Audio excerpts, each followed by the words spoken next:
Morning, guys.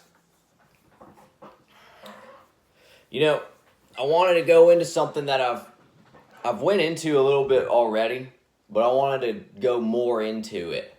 And that's the idea of how these occult groups practice the crime of fraud and impersonation.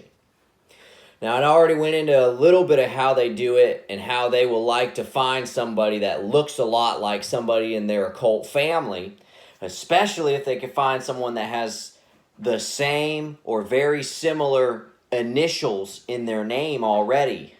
Why?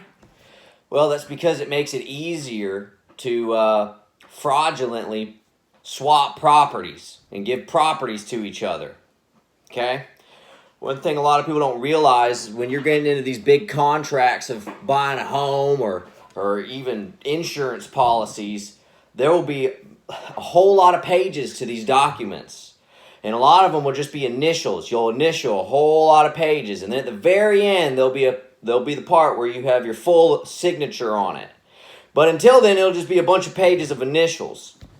Now, if someone wasn't paying attention, you could easily fraudulently put somebody in a house that had the same initials by just swapping a little bit of paperwork. All you really have to do is you're just banking on somebody not actually reading through the whole document. Which, guess what, guys? No surprise, that happens a lot, especially when you have people who have jobs that they don't deserve and they're yoked up in an occult group practicing crime. All right, let's dive into this a little bit more. All right, let's just use an example, okay?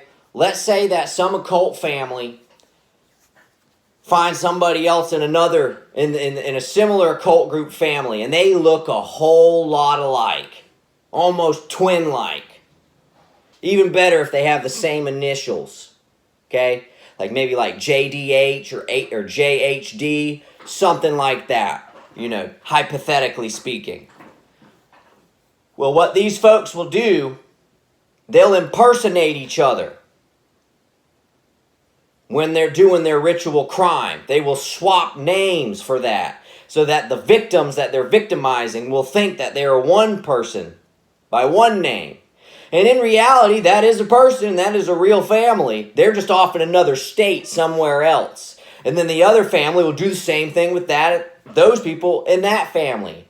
Now, what do they do to make this worth their while to practice this crime?